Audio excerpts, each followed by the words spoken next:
오후 영양식 시편 119편 65절에서 80절까지 말씀의 제목은 선하신 주님입니다. 저는 오늘 말씀을 읽고 가장 먼저 생각한 것이 내가 만난 하나님이 어떤 분이신가 이것입니다. 여러분은 지금까지 삶 속에서 어떤 하나님을 만나셨나요? 여러분이 만난 하나님은 어떤 분이십니까? 생각해 보니까 성경을 통해 하나님을 알고 믿게 되는 것과 그 믿음 가운데 하나님과의 인격적인 만남을 갖는 것은 차원이 다르다는 것을 생각하게 되었습니다. 각자가 경험한 하나님은 다를 수 있습니다. 어떤 상황에서 하나님을 만났느냐에 따라서 내가 만난 하나님을 정의하는 것이 또한 달라지겠죠. 말씀을 읽고 묵상하면서 저는 시인은 자신이 만난 하나님에 대한 고백을 하고 있다는 생각을 하게 되었습니다. 본문 말씀 가운데 시인이 고백하는 하나님을 찾아볼까요? 시인은 이렇게 고백합니다. 주의 종을 선대하셨나이다 라고요.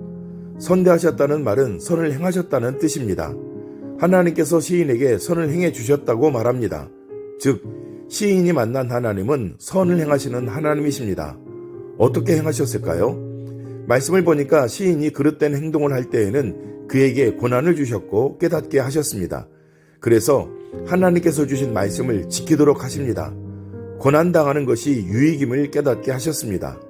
여러분, 예수님 믿는 그리스도인이 당하는 고난은 무엇일까요? 첫째는 하나님께서 나를 연단하시려고 주시는 고난이 있습니다.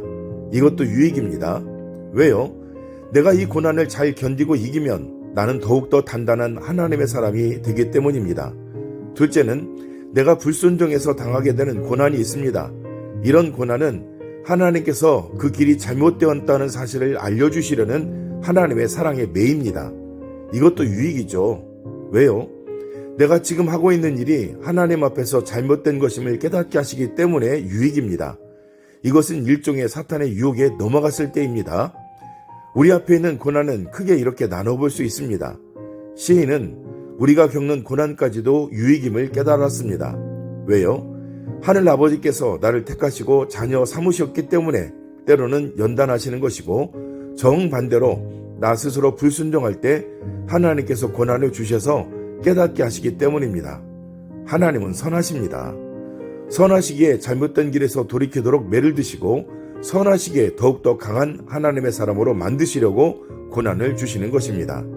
75절 말씀, 여호와여 내가 알거니와 주의 심판은 의로우시고 주께서 나를 괴롭게 하심은 성실하시기 때문이니이다. 아멘. 시인은 하나님께서 자신을 기억하시고 자신의 삶에 주목하고 계시는 것을 깨달았습니다. 그리고 본인 스스로 겪는 고난과 괴로움이 성실하신 하나님의 역사하심임을 체험한 것입니다. 이 모든 것을 제대로 깨달을 수 있었던 것은 바로 하나님께서 기록해 주신 생명의 말씀 덕분에 깨닫게 되었다고 고백하고 있습니다. 사랑하는 믿음의 가족 여러분, 우리가 이렇게 함께 말씀을 나눌 수 있는 것이 부분일지라도 성경을 읽고 묵상하고 말씀을 나눈다는 것이 얼마나 큰 은혜이고 축복인지를 기억하시기 바랍니다. 고난이 유익이라는 것을 우리가 어떻게 알 수 있겠습니까? 우리의 삶 가운데 함께 하시며 역사하시는 하나님이심을 우리가 어떻게 알 수 있겠습니까? 하나님께서 우리에게 주신 생명의 말씀 덕분이지 않겠습니까? 여러분, 성경이 소중한 것은 하나님께서 기록하도록 역사하신 말씀이기 때문이기도 하지만 더욱더 중요한 것은 성경 말씀을 통해서 하나님이 어떤 분이신지를 깨닫고 하나님을 알 수 있고 만날 수 있기 때문입니다. 그래서 시인은 이렇게 고백합니다. 나는 주의 법도를 작은 소리로 읊조리리이다. 아멘. 함께 말씀을 나누는 사랑하는 믿음의 가족들과 저의 삶이 매일매일 주의 말씀을 읊조리는 복된 삶 되시기를 우리 주 예수 그리스도 이름으로 축복합니다. 우리가 그렇게 생명의 말씀을 읊조릴 때에 하나님께서 우리를 만나주시고 선대하실 줄로 믿습니다. 아멘.